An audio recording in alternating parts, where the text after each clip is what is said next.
네, 정부 합동수사단은 유출범이 최초로 사용한 IP 주소를 추적하는 등 유출과 유포 경로를 찾는 데 수사력을 모으고 있습니다. 네, 취재기자 연결해서 소식 알아보도록 하겠습니다. 김주영 기자.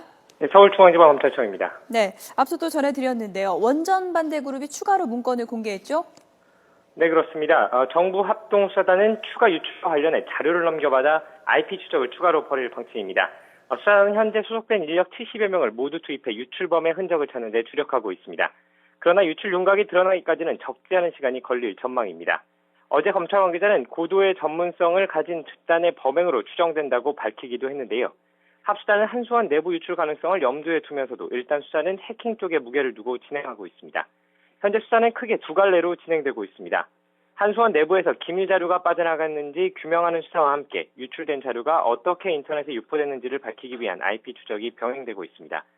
우선 합수단은 어제 고리와 월성 원전에서 이미 제출받은 임직원들의 컴퓨터를 분석하며 내부 컴퓨터가 해킹됐을 가능성을 확인하고 있습니다. 일단 이 가운데 컴퓨터 4대가 악성 코드에 감염된 것으로 확인됐습니다. 합수단은 지난 9일 한수원 임직원들의 컴퓨터로 단체 이메일이 도착했을 당시 유포된 악성 코드에 감염된 것으로 보고 있습니다. 이에 따라 과거 북한 정찰총국의 해킹 방식 등 유사 사례와의 연관성을 분석하고 해킹 방식과 경로를 밝히는 데 집중하고 있습니다.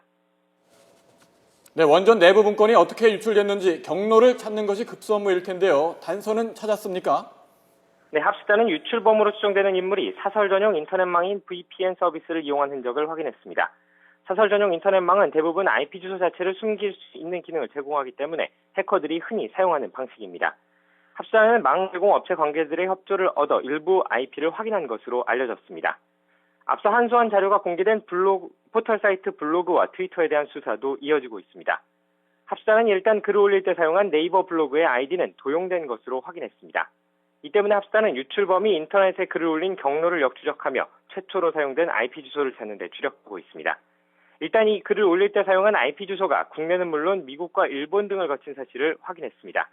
그러나 여러 IP 주소를 옮겨 다니는 등 경로가 복잡하게 엉켜 있어 추적 작업이 속도를 내지 못하고 있는 것으로 전해졌습니다. 합수단은 이와 별개로 글을 올린 트위터 계정에 대한 추적을 위해 미국 FBI에 공조 수사를 요청하고 답변을 기다리고 있습니다. 지금까지 서울중앙지검에서 YTN 김주영입니다.